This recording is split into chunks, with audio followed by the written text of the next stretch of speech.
ភាសម្ព័ន្ធសហជីពជាតិកម្ពុជា NACC បានរៀបចំពិធីអបអរសាទរខួបលើកទី115នៃទិវានារីអន្តរជាតិ8មិនិនាថ្ងៃអាទិត្យទី8ខែមិនិនាឆ្នាំ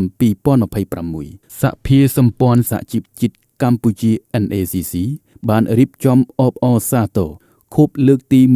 115នៃទិវានារីអន្តរជាតិ8មិនិនាក្រោមប្រធានបទយើងរួមគ្នាជំរុញសមភាព Gender ក្នុងវិស័យការងារដែលពិធីនេះមានការអញ្ជើញចូលរួមជាអធិបតីដ៏ខ្ពង់ខ្ពស់ពីសំណាក់ឯកឧត្តមហេងសួររដ្ឋមន្ត្រីក្រសួងការងារនិងបណ្ដុះបណ្ដាលវិជ្ជាជីវៈនិងមានការអញ្ជើញចូលរួមពីថ្នាក់ដឹកនាំនិងសមាជិកសមាជិកាមកពីសហភាពសហជីពសហព័ន្ធសហជីពមូលដ្ឋាននិងសមាគមចំណុះឲ្យ NACC ប្រមាណជាង300នាក់រួមទាំងមានវត្តមានថ្នាក់ដឹកនាំក្រសួងការងារនិងបណ្ដុះបណ្ដាលវិជ្ជាជីវៈតំណាងសមាគមវាយនភ័ណ្ឌសម្លៀកបំពាក់ស្បែកជើងនិងផលិតផលធ្វើដំណើរកម្ពុជាតាស្តៈនិងតំណាងមជ្ឈមណ្ឌលសាមគ្គីភាពអេស៊ីលផងដែរឯកឧត្តមកឹមច័ន្ទសំណាងប្រធានសហភាសម្ព័ន្ធសហជីពជាតិកម្ពុជា NACC បានសម្ដែងនៃការស្វាគមន៍យ៉ាងកក់ក្ដៅចំពោះឯកឧត្តមហេងសួររដ្ឋមន្ត្រីក្រសួងការងារនិងបណ្ដុះបណ្ដាលវិជ្ជាជីវៈព្រមទាំងថ្នាក់ដឹកនាំអមដំណើរភ្ញៀវកិត្តិយសជាតិអន្តរជាតិសមាជិកអង្គការដៃគូអភិវឌ្ឍទាំងអស់ដែលបានអញ្ជើញចូលរួមក្នុងកម្មវិធីដ៏មានអត្ថន័យនេះវត្តមានដ៏មានតម្លៃរបស់ឯកឧត្តមគណៈអធិបតីឯកឧត្តមលោកជំទាវលោកស្រីនិងភ្ញៀវកិត្តិយសព្រមទាំងថ្នាក់ដឹកនាំសហព័ន្ធសហភាពទាំងអស់គឺជាការបង្ហាញពីការយកចិត្តទុកដាក់ខ្ពស់និងការបដិញ្ញាចិត្តរួមគ្នាក្នុងការលើកកម្ពស់សមភាព Gender ជាពិសេសទិវាសិទ្ធិស្ត្រីនៅក្នុងវិស័យការងារឯកឧត្តមកឹមច័ន្ទសំណាងបានមានប្រសាសន៍បន្ថែមថាក្នុងឱកាសដ៏វិសេសវិសាលនេះយើងទាំងអស់គ្នាចូលរួមអបអរសាទរទិវានារីអន្តរជាតិ8មិនិនាឆ្នាំ2026ខួបលើកទី115ក្រោមប្រធានបទយើងរួមគ្នាជំរុញសមភាព Gender ក្នុងវិស័យការងារទិវានេះមិនត្រឹមតែជាថ្ងៃរំលឹកដល់ការតស៊ូនិងសមិទ្ធផលរបស់ស្ត្រីនៅទូទាំងពិភពលោកប៉ុណ្ណោះទេថែមទាំងជាថ្ងៃដែលយើងអះអាងឡើងវិញនៅការបដិញ្ញាចិត្តនិងការបន្តជំរុញលើកកម្ពស់នៅសិទ្ធិសេរីភាពនិងឱកាសស្មើភាពគ្នាសម្រាប់ស្ត្រីគ្រប់រូបលើពិភពលោកទាំងមូលប្រធានសហភាសម្ព័ន្ធសហជីពជាតិកម្ពុជាបានគូសបញ្ជាក់ថាស្ត្រីគឺជាកម្លាំងស្នូលដ៏សំខាន់មួយក្នុងការអភិវឌ្ឍសេដ្ឋកិច្ចសង្គមនិងវប្បធម៌ជាតិនៅក្នុងវិស័យការងារស្ត្រីបានចូលរួមយ៉ាងសកម្មទាំងវិស័យឧស្សាហកម្មសេវាកម្មកសិកម្មនិងវិស័យផ្សេងទៀតដោយបានរួមចំណែកយ៉ាងសំខាន់ក្នុងការកសាងគ្រួសារនិងប្រទេសជាតិទោះជាយ៉ាងណាយើងក៏មិនអាចមើលរំលងបញ្ហាប្រឈមដែលស្ត្រីតែងតែជួបប្រទះដូចជាភាពមិនស្មើភាពក្នុងប្រាក់ឈ្នួលការចូលរួមនៅក្នុងតួនាទីដឹកនាំការរើសអើង Gender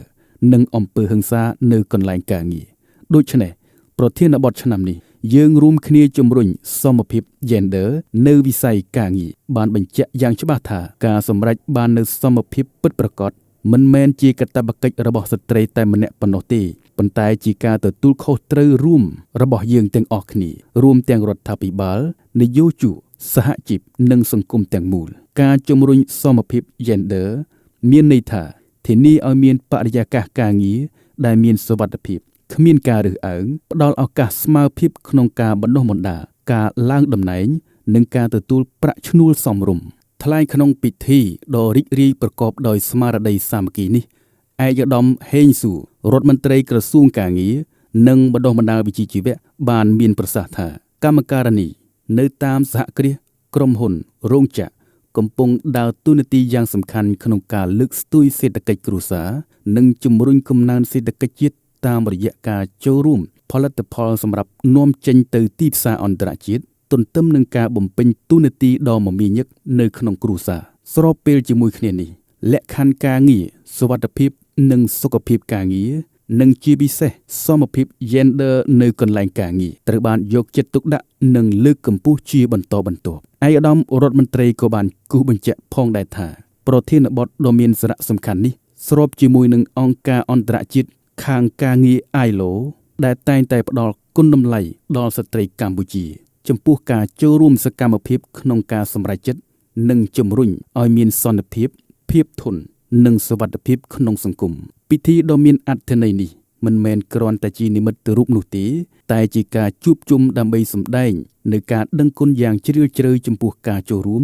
និងទូនាទីដ៏សំខាន់មិនអាចខ្វះបានរបស់ស្ត្រីក្នុងការរួមចំណែកការកសាងសេដ្ឋកិច្ចនិងអភិវឌ្ឍជាតិមាតុភូមិឲ្យមានភាពរីកចម្រើនដូចបច្ចុប្បន្នទន្ទឹមនឹងនេះឯកឧត្តមហេងសួរបានមានប្រសាសន៍សង្កត់ធ្ងន់ថាក្រសួងបាននឹងកំពុងបន្តយកចិត្តទុកដាក់លើកកម្ពស់លក្ខខណ្ឌការងារសុវត្ថិភាពនិងសុខភាពការងារនិងផ្ដោតសំខាន់លើការលើកកម្ពស់សមភាព Gender តាមរយៈការអនុវត្តយ៉ាងហ្មត់ចត់នូវច្បាប់និងលិខិតបទដ្ឋានគតិយុត្តជាតិអន្តរជាតិពាក់ព័ន្ធនានាដែលកម្មករនិយោជិតជាស្ត្រីតែងទទួលបានការយកចិត្តទុកដាក់ខ្ពស់ជាទីបញ្ចប់ឯកឧត្តមរដ្ឋមន្ត្រីបានសម្ដែងនៅការកោតសរសើរនិងការវិតម្លៃខ្ពស់ចំពោះលទ្ធផលការងាររបស់ NACC ដែលបានរួមចំណែកយ៉ាងធំធេងដល់ការអភិវឌ្ឍវិស័យការងារសន្តិសុខសង្គមនិងការបណ្ដុះបណ្ដាលវិជ្ជាជីវៈឯកឧត្តមបានផ្ដល់អនុសាសន៍ឲ្យ NACC